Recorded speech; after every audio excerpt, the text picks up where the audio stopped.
వారధి వద్ద కలిపే ఫ్లైఓవర్కు వీరు పెడతా ఉన్న ఖర్చు కిలోమీటర్కు 189 కోట్లు.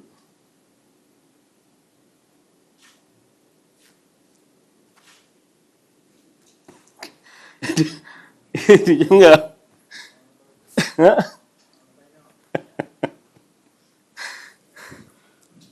ఇక అమరావతి ప్లాట్ల స్కాములు చూస్తే, ఇక అమరావతిలో అలొకేట్ చేసే ప్లాట్ల స్కాములు చూస్తే చంద్రబాబు నాయుడు గారి మనుషులకు, అంటే ఏబిఎన్ ఆంధ్రజ్యోతి రాధాకృష్ణ గారికి,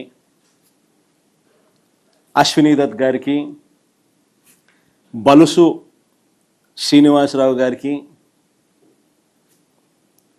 బెజవాడ రమేష్ గారికి, ఇలాంటి వారికి, వీరి కాక తన బినామీలకు, ఇలాంటి వారికి అమరావతిలో రోడ్ల పక్కన విలువైన రిటర్నబుల్ ప్లాట్స్ ఇస్తారు. అదే సామాన్య రైతులకు వచ్చేసరికి వాళ్లకు చెరువుల్లోనూ, వాగుల్లోనూ, కుంటల్లోనూ వాళ్ళకి ఇస్తూ ఉన్నారు.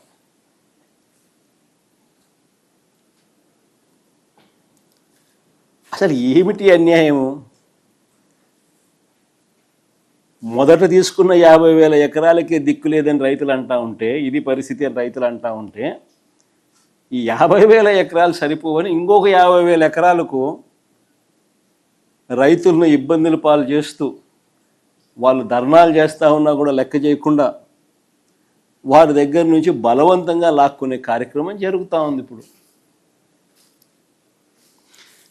నిజంగా బాధ్యత గల ప్రతిపక్షంగా మేము ఇవన్నీ కూడా చంద్రబాబు నాయుడు గారిని ప్రశ్నిస్తూ ఆధారాలతో సహా బయట పెడతా ఉన్నసరికి చంద్రబాబు నాయుడు గారు బీపీ పెరుగుతూ ఉంది, ఇష్టం వచ్చినట్టుగా తిడతా ఉన్నాడు, అబద్ధాలు చెప్తా ఉన్నాడు, అబద్ధాలతో తిట్టిస్తూ ఉన్నాడు.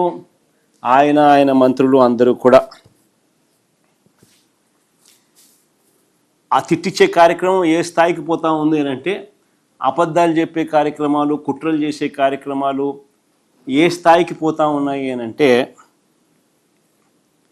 టాపిక్ డైవర్ట్ చేసేందుకు, ఇవన్నీ కూడా టాపిక్ డైవర్ట్ చేసేందుకు, ఎవరు కూడా ఆయనను ప్రశ్నించకుండా భయపెట్టేందుకు, ప్లస్ టాపిక్ డైవర్షన్కు వీళ్ళంతకి వీళ్ళే బిల్డప్ ఇస్తారు, వీళ్ళంతకి వీళ్ళే ఒక కథ అల్లుతారు, వీళ్ళంతకి వీళ్ళే ఈనాడు, ఆంధ్రజ్యోతి, టీవీ5, చంద్రబాబు నాయుడు, ఇదో మాఫియా ముఠ.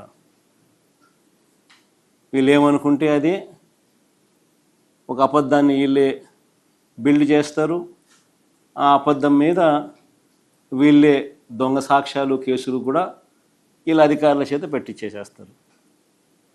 ఇది జరుగుతూ ఉన్నది ఆంధ్ర రాష్ట్రంలో. నిజంగా ఏ స్థాయికి పోయింది అని అంటే, ఈ మధ్యకాలంలోనే కడపలో, ఈ మధ్యకాలంలో ఒక టాపిక్ ఆఫ్ డిస్కషన్ ఇది, కడపలో పెద్ద దస్తగిరి అని ఆయన మా పార్టీకి చెందిన వ్యక్తి, మా పార్టీ కార్యకర్త, మావాడు, చనిపోయింది మావాడు,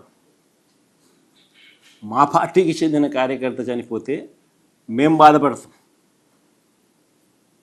అలాంటిది ఆ కేసును పూర్తిగా ట్విస్ట్ చేసి మా పార్టీ మీదనే బురద జల్లడం కోసం వాడుకుంటా ఉన్నారు. చివరకు మా డిప్యూటీ మేయర్గా పనిచేసిన నిత్యానంద రెడ్డిని, మా రవిమామను, వీళ్ళపై కూడా బురద జల్లుతూ ఉన్నారు. నిజంగా ఆ ఇన్సిడెంట్ ఎలా జరిగింది అని, జాతరలో గొడవ వల్లే ఈ హత్య జరిగిందని స్వయంగా అదే పెద్ద దస్తగిరి భార్య జరిగిన విషయాన్నంతా కూడా మీడియా ముందుకు వచ్చి చెప్పింది. తాము ఎవరికి బినామీ కాదని, డిప్యూటీ మేయర్గా పనిచేస్తా ఉన్న నిత్యానంద రెడ్డితో తమకు ఎలాంటి విభేదాలు లేవని కూడా చెప్పింది. వైఎస్ఆర్సీపీ కార్యకర్తలు వాళ్ళంతా అందరూ కలిసికట్టుగా ఉన్న వాళ్ళే, చనిపోతే బాధపడాల్సింది వీళ్ళే. అయినా సరే చంద్రబాబు నాయుడు గారు తన రాజకీయం కోసం టాపిక్ డైవర్షన్ చేసేందుకు, వైఎస్ఆర్సీపీ మీద బురద జల్లేందుకు కుట్రలతో ఏ స్థాయికి దిగజారుతా ఉన్నాడు అని అంటే